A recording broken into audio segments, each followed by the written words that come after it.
Hi, Scott. Thank you for being here today. How are you?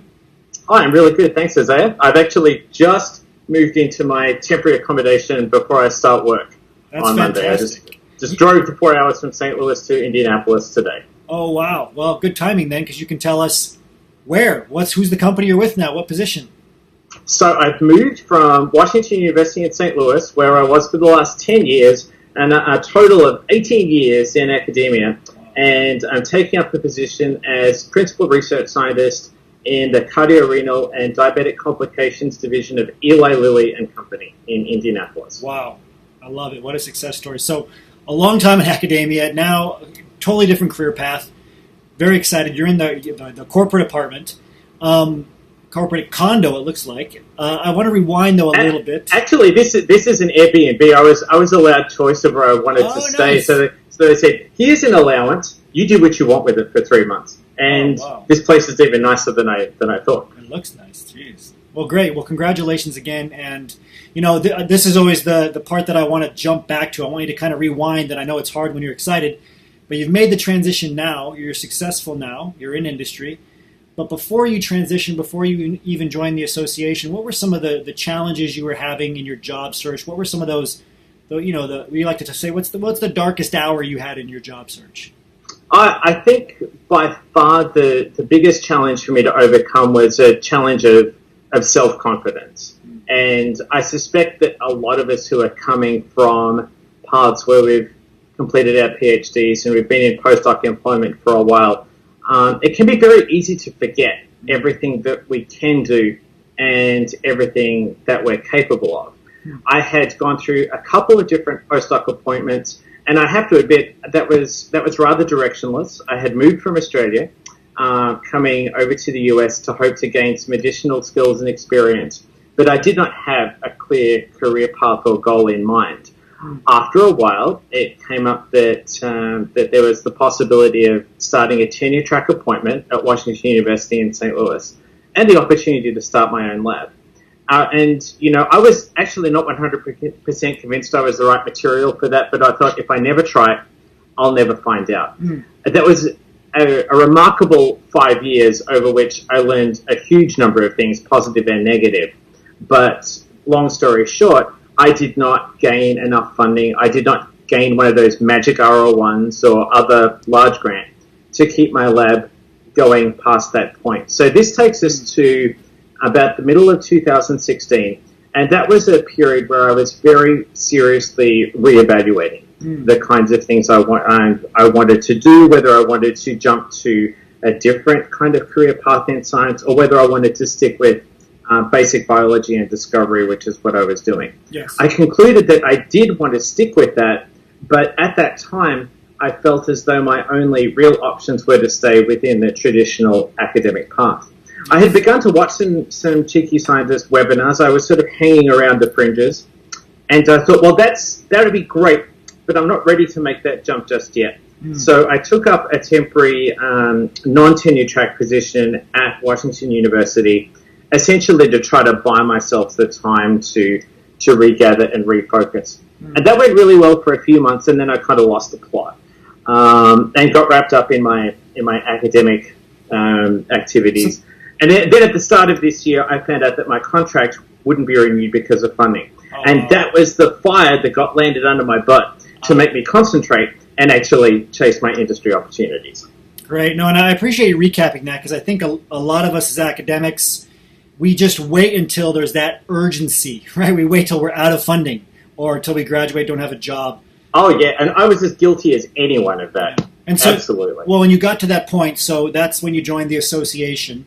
So my question is, how did things turn around, especially in your mindset after joining? Was there any materials that helped you kind of see things differently, the group? So actually, I joined the association in January 2017, about 12 months before my contract news. Oh, wow. And so that helped enormously to start redesigning my outlook, and I found it very helpful to work on my LinkedIn profile first, my resume second. I was just at a cheeky meetup in St. Louis, and so people who are listening, trying to start to write your resume with your 3 summary bullet points is like pushing a boulder uphill. Write your whole resume first in industry format. then write your summary points, or you'll end up stuck for ages like I was. Yeah, but those materials really helped to refocus my approach. I actually beat the Dun ATS and got through to an on-site interview with Merck in South San Francisco, which occurred at the start of this year. After you made the resume changes? Yes, after I'd made resume changes. I went in cold into the ATS. I didn't know anyone at Merck, but there was a great opportunity, and I thought, look, it's like playing the lottery, but, there are some lottery winners too, so why not? That opportunity didn't work out, and in some ways I'm kind of glad of that, because I think I've found a research home at Lilly that's much more suited to my personality. Perfect. So I was extending my LinkedIn network. I had informational interviews with a couple of folks, including at MedImmune, where person whose name I'm going to forget, Rihanna's can't remember. She recently transitioned a few months back. Okay. Yet another Australian, which is why I'm remembering it. Working in a company where I'd had informational interviews with another Australian, I swear, there's a whole mafia of us out there. So, you're bringing up somebody in the private group. So how did the private group help you overall, whether it was networking, learning, support, feedback? Can you talk a little bit about that? Oh, I think I actually did most of my learning, frankly, through the Facebook group. Now, that's not to say that I didn't find a lot of information in the modules terribly helpful. It really did.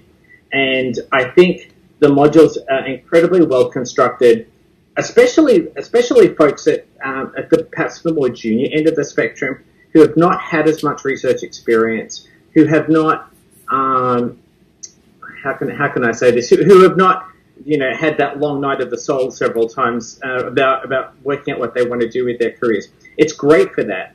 For me, I went through them and I picked and I chose, and I latched onto bits where I realized I could improve my approach and improve my outlook.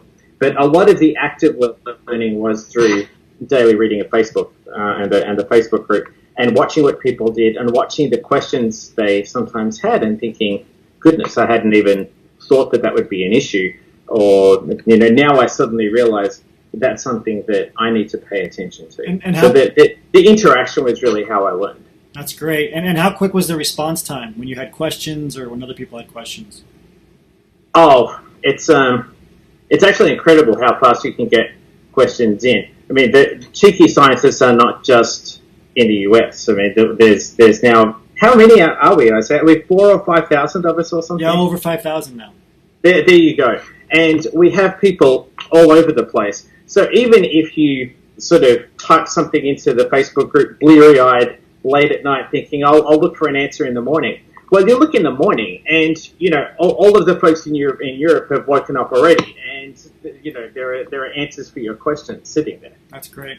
Well, my last question is, and I always like to ask this just to wrap up, did you have any reservations before joining? You said you kind of sat on the fringes for a while. Was it just simply you weren't ready? And then were those quickly alleviated after you joined? So I don't at all mean to be personally critical, but I actually found your sales approach is a little overwhelming. I thought drawing everything very much in sort of black and white of, if you stay in academia, you are doomed. This is your only path to salvation. There is a lot of truth in what you say, but I found the manner in which it came across that actually went against the way I think as a scientist, which is to see in shades of grey and see the details. So I was quite resistant for a while, and I eventually decided that, as with a lot of things, there were probably going to be some things I found very, very beneficial, and some not so much so. So I took the plunge, and I'm very happy I did. I mean, I've found this to be an enormously friendly, impressive, supportive, very beneficial group to be a part of. But frankly, that was the reservation. It was not the fact that I didn't feel ready or that I thought that the initial cost wasn't worth it. I was a little concerned about whether people in the group would have a fairly shaded or graded philosophy and want to enter into the subtleties of everyone's details rather than just presenting a very black or white picture. And of course, the group does that. Now, from my point of view, I realize you're an entrepreneur, you have a product to sell, and the product that you sold has obviously done outstandingly well, and that approach continues to work. But no, it's great. It's really good feedback. I'm an end of one piece of advice, but I would maybe say, whoa, don't even risk exaggerating. I think, the people who are watching your sales pitch and are watching these webinars, they're people in need of help, but they're very, very smart, as all of us are. Absolutely. And I think they'll appreciate getting the idea that there are a lot of shades in everyone's fine details. Well, and every country is. I really appreciate that feedback because every country is different. We've heard this from people from Australia, certainly people from the UK, and I think what you said is the key, is that those shades of gray are in the group. Videos like this are super helpful because you see the different personalities, the diversity. Something resonates with one group of people, not with another. And so I really do appreciate that. I think one of the things that helps the program get better and better is being able to take on feedback, adjust course, and move forward. And so I'm just happy to hear that you got into the job that you wanted, and you gave us a shot, got past the black and white into the gray, and are giving value back. So thank you, Scott. We look forward to watching your continued career success. Absolutely. Thank you so much, Isaiah.